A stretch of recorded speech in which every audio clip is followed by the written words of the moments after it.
yang diingat itu pasti soal bagaimana ngasih diskon tarif listrik. 2 bulan loh. Senang juga kan kita, terutama yang kilometernya nggak canggih-canggih amat, seperti Bung Noel yang Pak Wamen gitu loh, yang sudah semlohoy-semlohoy sekarang.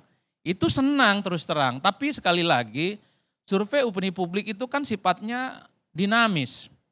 Jadi setelah 3 bulan Prabowo Subianto jadi presiden, janji-janji politik itu kalau tidak terrealisasi atau sesuatu yang sudah terrealisasi itu tidak sesuai dengan harapan, bisa buruk dan bisa terjun bebas. Misalnya listriknya tidak lagi ada diskon, pasti persepsinya buruk. Atau misalnya tahun depan ketika biaya haji kemudian naik kembali ke hitohnya mahal, itu akan buruk.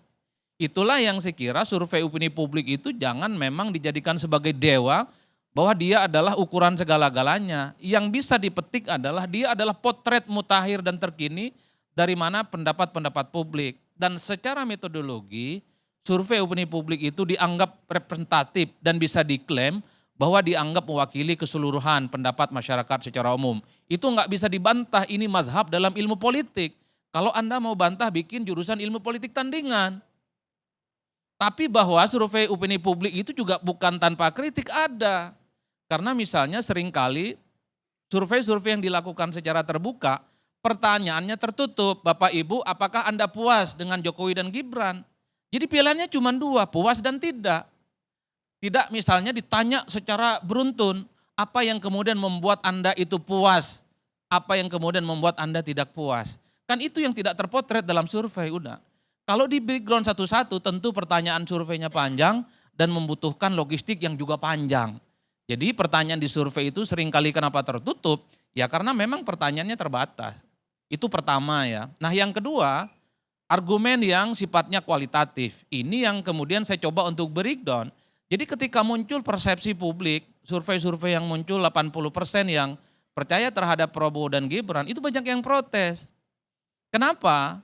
Yang protes itu rata-rata memang adalah kalangan aktivis, adalah kalangan expert, para ahli, para akademisi, pegiat demokrasi, jaringan-jaringan aktivis sosial, dan kelompok-kelompok medsos, Bang. Siapakah mereka? Karena mereka itu yang day to day engage, meneliti satu persatu apa saja yang sudah dibuat oleh Prabowo dan Gibran. Kalau mau jujur, di luar makan program bergizi gratis, di luar penurun biaya haji, kan nggak kelihatan juga tuh.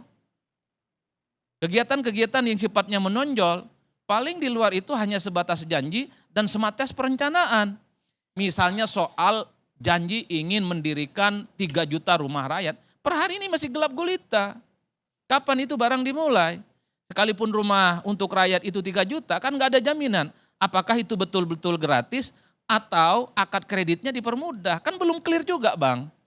Termasuk misalnya ingin mendirikan sekolah rakyat, itu kan sebatas janji-janji. Termasuk misalnya soal bagaimana ketahanan energi dan ketahanan pangan. Per hari ini progresnya nggak kelihatan.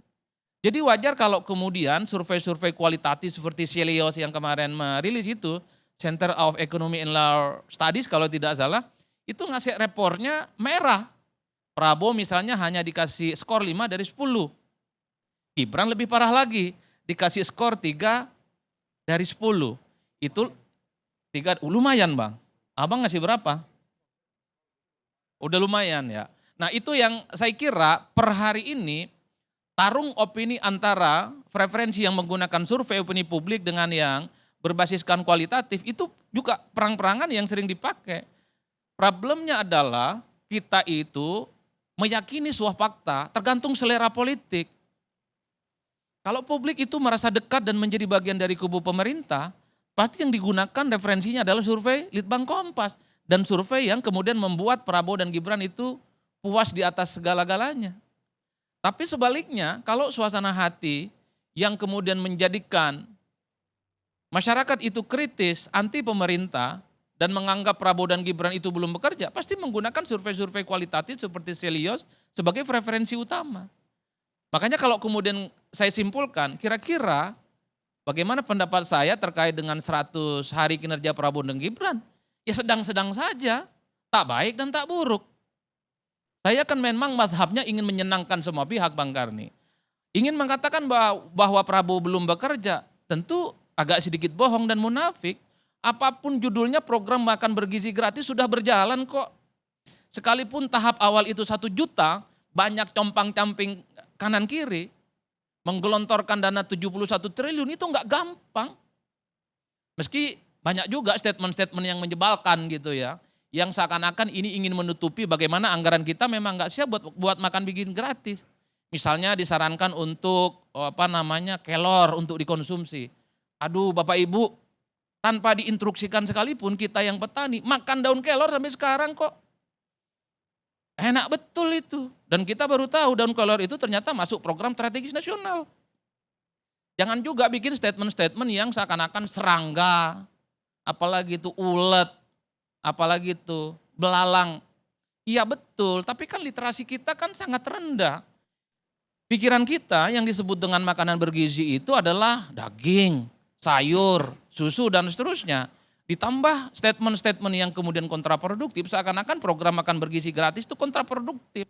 Enggak siap tapi dipaksakan. Kan itu yang kemudian ingin saya katakan.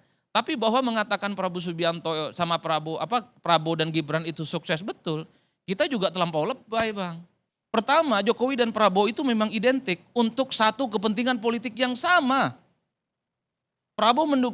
Jokowi mendukung Prabowo jadi presiden, dan karena Prabowo juga lah Gibran jadi wakil presiden. Apa jaminannya kalau Gibran misalnya berpasangan dengan Ganjar bisa menang di Pilpres? Apa jaminannya kalau Gibran berpasangan dengan Anies bisa menang di Pilpres? Enggak ada cerita Pak. Jadi kalau mau ingin bilang tentang kepentingan politik, ini kepentingan yang sinergis dan sama. 50-50 nih Bang. Jokowi punya kepentingan dan keuntungan, Prabowo pun juga punya kepentingan dan keuntungan.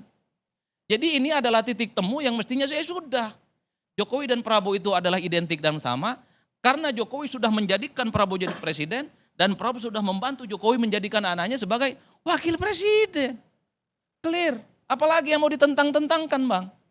Yang kedua, Prabowo dan Jokowi itu kan dianggap identik karena isu keberlanjutan, sustainability, program-program Jokowi. Ya, dalam banyak hal. Tapi pada saat yang bersamaan sepertinya, memasuki 100 hari Prabowo, kalau kita mau menghitung rata-rata secara umum, saya kira sudah mulai ada diferensiasi secara politik. Contoh yang paling nyata, Prabowo sudah memberikan instruksi untuk memberikan evaluasi terkait dengan program strategis nasional. Itu kan koreksi pada pemerintahan-pemerintahan sebelumnya. Jalan tol yang baru dibuat, stop.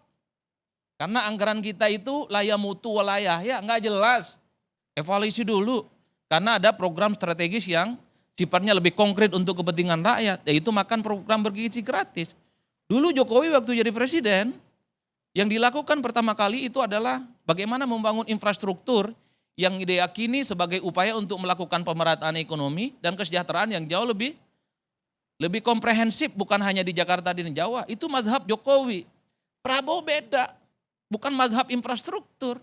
Prabowo itu adalah mazhabnya makan gizi gratis, bukan fisik. Tapi sesuatu yang dianggap penting bagaimana menciptakan gizi anak-anak kita yang dipersiapkan untuk menjadi generasi emas di 2045 itu senyambung-nyambungnya.